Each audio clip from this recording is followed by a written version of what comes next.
hak mahkamah biar orang undang-undang kecek. Tapi saya nak tengok dari sudut ancaman kepada kita. Apa yang akan berlaku kalau kita tidak bersuara, kita orang Islam. Walaupun kita tahu apa kajian itu buat, kajian ni dia ada kaedah dia. Ada peraturan dia kena turut. Dia bukan boleh buat suara kita. Jadi kita lah kena desak kerajaan. Tak secara parti ke apa, kita kena menyatakan pendirian kita. Kita kena minta supaya kerajaan ni tengok benda-benda lagu ni dan mengambil tindakan yang boleh membela Islam.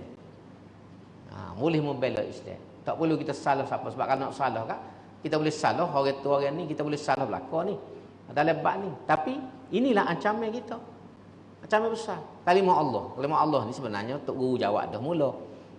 Mufti pun jawab dah. Cuma isunya, kalau nak kecek biasa ni bagi apa? Tak kisah. Sebab dalam Quran pun, Tuhan cerita, orang kafir ni, bila mari susah, mari apa dia akan minta tolong dengan Tuhan juga. Wala in sa'altahum man khalaqas samawati wal ard. Kalau mung tanya orang kafir ni siapa yang menciptakan langit dengan bumi, la yaqulunna Allah. Mereka jawab Tuhan lah, Allah lah.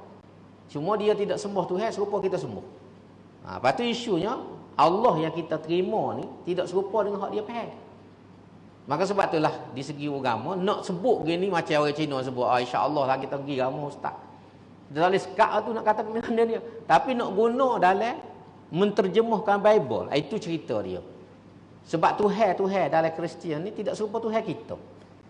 Bapa dia tidak terjemuh God tu sebagai Tuhan saja.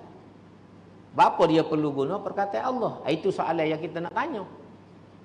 Kenapa di barat dia tidak guna Allah? Dia guna God.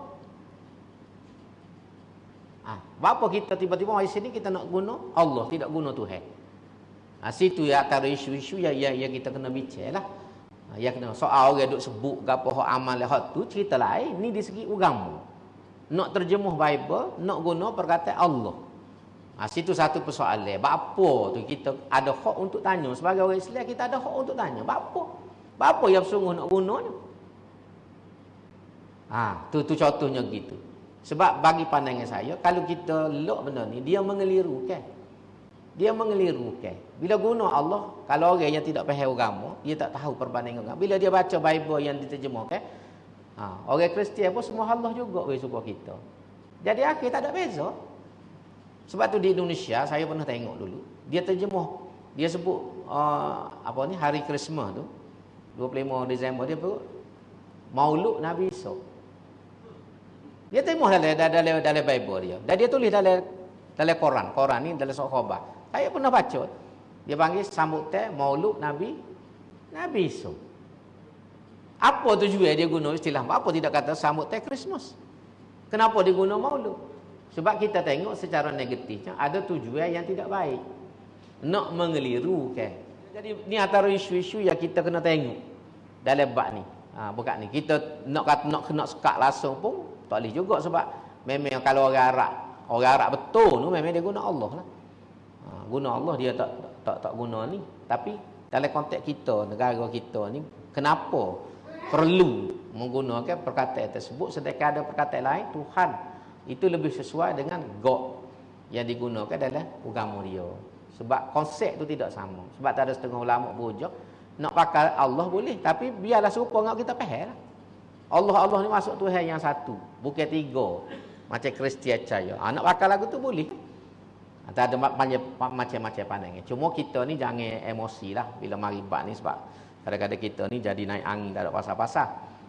Tak ada pasal-pasal. Cuma saya sebut dalam konteks inilah cabaran antara cabaran besar yang akan kita hadapi dalam negara kita pada masa akan datang. Bukan kerana PN meretoh PN. Dia bila siapa jadi kajian apa, inilah isu antara itu paksa dihadapi. Kerana liberal dan sekular ni memang terancam gerakkan dia. Dia terancam. Cuma ada kadang-kadang dia ambil peluang bila kajian itu terlalu lembut dengan dia guna macam waktu PS meretoh. Dia ambil peluang masa tu. Dan benda tidak bawa siapa lain. Dia ambil peluang. Maka sebab itulah kita kecek politik, mungkin orang tak suka, tapi itulah perlunya kekuatan politik Islam. Kena ada kekuatan politik Islam. Kita tak mikir apa nak jadi kepada negara. Akhirnya yang kita hadapi. Sebab tu kerajaan ni mesti kerajaan yang komited kepada Islam. Dia nak buat Islam. Ada semangat lagu tu. Lambat banget cerita nombor 2. Tapi kalau KJN daripada awal lagi tak si kepada Islam, tak cara pada Islam, patut jadi hijau. Jadi hijau lah. Sebab tu penting politik. Kita ni ingat benda khotih. Politik ni benda main-main. Benda siapa jadi KJN apa tolong ya aku dia kata. Dia mikir dia. Dia tak mikir agama. Dia tak mikir masa depan. Ni masalah kita hari ni. Yang mula apa hari ni? Di tanah air kita ni lah sikap orang kita. Siapa jadi buat okey pun buat tolong. Tak mari rumah aku. Orang yang bukan Melayu, bukan Islam ni bersungguh nak dapatkan kuasa politik. Sebab dia tahu kuasa politik ni boleh membela nasib dia. Mempertahankan hak dia. Peluang ekonomi dia. Lah ni ekonomi dia pegang dah. Dia nak politik lah. Kita ekonomi duk ngau dah. Politik pula kita longgar, akhir habis. Akhir habis tak ada ke satu kita. Ekonomi duk ngau dah. Pada mula-mula merdeka sampai hari ni pun orang dah pegang ekonomi ni. Jadi orang yang pegang ekonomi lah ni nak pegang politik. Kita ni hak duk politik duk kita nak lepas. Bergomo situ tak ada pasal-pasal. Ini kelemahan kita umat Islam. Kelemahan kita. Kita tidak memikir jauh ke depan. Orang berpolitik untuk mendapat kuasa. Kita orang Melayu, orang Islam, politik nak gula 2 kilo. Susu netting. Kalbok so. Tak boleh kalbok tak saya undi dah weh. Pasal aku minta kalbok tak boleh leh. Jadi itulah mentaliti kita. Sedangkan orang lain minta maaf mau sebut Cina. Mana ada dia undikan ke gula? Sebab tahu orang tak bagi gula ke Cina.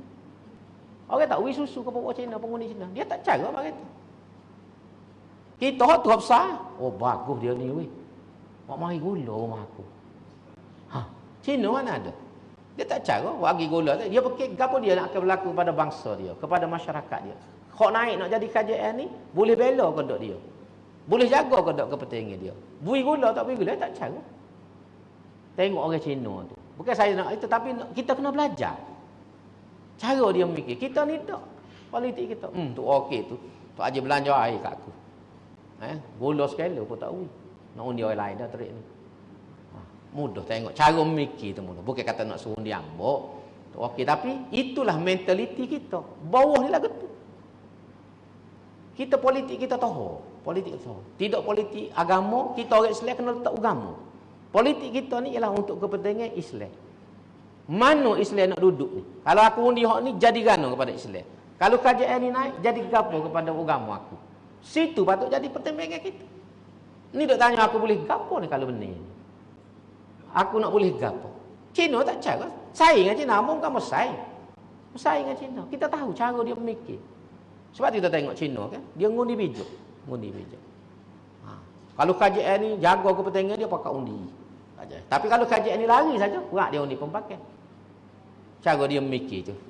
Nak oyak cara dia tu. Dia ada benda. Ada benda. Jadi situlah kita kena beri perhatian kepada benda ni. Kalau banyak-banyak kata ngepek pula. Tapi itulah sebab orang buat kaji kelemahan kita bangsa Melayu. Sebab tu dalam sejarah bangsa Melayu lah paling mudah untuk dijajah. Bahasa Melayu paling mudah. Untuk dijajah sebab sikap kita mudah bahasa. Mudah semua. Mudah. Saya dulu cerita ke orang kan minta maaf lah kata. Pergi apa ni pergi timbang susu getah. Tokek pergi rokok segerit. Dia boleh rokok segerit dekat begini atas kursi. Selok kain-kain tak apa dah. Ya orang timbang tu tak cukup dacing. Baik tokek tu aku pergi tak boleh rokok segerit lalu. Orang makan mata dacing. Bui rokok sepotong tak apa guna makan mata dacing banyak mana. Tu nak ayat cara kita. Cara kita, lemahnya kita. Bangsa Melayu, orang Islam dalam tanah air. Dan kalau kita tidak beringat, sebab kita ada sejarah depan kita. Nombor 1 Singapura. Singapura ni sejarah yang paling jelas. Bagaimana asalnya bumi Melayu, bumi Islam, akhirnya tengoklah apa yang berlaku di Singapura. Dan benda tu tidak mustahil akan berlaku dalam negara kita kalau kita tahu mikir. Kalau kita tidak mikir jauh. Hak tu pengajaran besar tu. Temasik ni asal Temasik ni bumi Melayu, bumi Islam. Ada raja zaman dulu, Sultan Hussein, raja yang terakhir. Tapi gapo dia berlaku? Indonesia lah juga. Dulu raja-raja saja, Sumatera tu raja saja tu. Di Riau, di gapo raja-raja Melayu. Tapi kerana kelemahan politik kita orang Melayu, akhir tak ada gapo satu. Dan jangan ingat benda tu tidak berlaku dalam negara kita. Dia boleh berlaku kalau kita mengulangi kesilapan yang lepas. Jangan ulang kesilapan itu. Ni masa yang untuk kita berfikir, terutama orang muda. Kena faham pergolakkan perancangan musuh, implikasi daripada apa yang kita buat. Semua tu kena ambil kira berlaku. Kena ambil kira berlaku. Sebab tu dalam fiqh dia ada kaedah dia panggil akhafud dararain. Pilih hak mana lebih kurang mudarat. Mudarat dua-dua, tapi hak mana hak kurang. Jahat dua-dua, tapi hak mana jahat tu kita boleh kawal, dengan jahat tak boleh kawal. Situ banyak kena pertimbangkan. Beruk ni sama-sama baik dua, tapi hak ni jetik lingua senyap. Hak tu kekoh tu Jadi nak mana kita nak pergi? Kasarlah sikit banding yang apa. Tapi lagu tu kalau orang pergi beruk lagu tu. Kalau bahasa jenis tak dengar kata kekoh tu ni sama ada jual atau bedi. Orang tak pergi. Orang tak pergi. Orang pergi ni beke tapi dengar kata. Nampak tu tu tu buat senyap lalu. Beruk lagu tu boleh pergi. Jadi kena sedik juga tu. Jadi banding kasarlah banding. Tapi nak suruh kita faham, mudah nak faham lagu tu. Ke kapung kalau beke, kalau beruk tolu beke ke kekoh tu sama ada dia jual bedi. Dua tu. Orang tak pergi. Tu dia panggil akhafud dararain lah tu. Dalam istilah fiqh. Pilih hak mana hak rengi. Beruk dua-dua. Beruk dua-dua tu beruk berlaku. Gigi tajam tapi beruk mana hak boleh pergi dengan hak tak boleh pergi. Tapi itulah lebih kurang dia sebut langsung kita faham kalau hidup. Sebab cabaran besar. Amun nak oyak banyak tak boleh sebab pertama bukan tempat dia. Kata kita politik. Tapi kalau kita terlibat dalam politik, kita tahu, kita takut. Buat tu sebagai ahli politik kita takut masa depan. Bimbang, cuma nak royak tak boleh. Barang-barang tu tak boleh nak royak. Royak gitu-gitu lesen, agak-agak demo faham. Demo faham. Tapi inilah cabaran besar kita. 10 tahun, 20 tahun akan datang. Kita bukan kecek sehari dua ni. Dia dalam politik baca dia 10 20 tahun. Orang kena baca kita, orang tak baca seminggu 2 minggu. Lepas tu orang beli nombor ekor. Nombor ekor. Orang politik ni dia baca dia 10 tahun, 20 tahun. Gapo akan berlaku dalam masa 10 tahun? Apa yang akan berlaku selepas 20 tahun? Dan kadang-kadang sebab tu tindak ke orang politik ni orang tak faham. Sebab dia tengok 20 tahun lagi. Dia tengok 10 tahun. Orang tak faham. Supaya kita dengan kita lah. Pihak kita suruh ngaji Quran. Pihak kita suruh mayat. Kita masa tu kat Allah. Backing ayah aku tak boleh hambak mayat pihak. Tapi mujur dia pihak yang kita lekat mayat. Tidak gitu. Kita sedar tu bila kita jadi orang tua. Baru mana 20 tahun. 30 tahun barulah mujur Allah. Mujurlah ayah aku ni backing. Kalau ayah aku ni masa ni tak cara. Tak mayat back aku ni. Baca Quran pun tak reti. Tapi kerana kena pihak zaman kecil. Kena marah pula lingo, kita reti baca Quran. Dan kita lekat semaya sampai hari ni. Tapi berapa puluh tahun? Masa tu kita tu kat berani tengok ayah gerai nak lawai tak berani. Tapi perasaan kita. Tapi bila kita jadi orang tua, lepas kita ngaji kita nampak. Ni semua kerana ayah aku mula. Kerana orang tua didik aku lagu ni. Walaupun aku tak suka masa tu. Jadi lagu tu lah. Bacaannya kena lagu tu. Supaya insya-Allah kita ni selamat. Itu lebih kurang wallahu alam.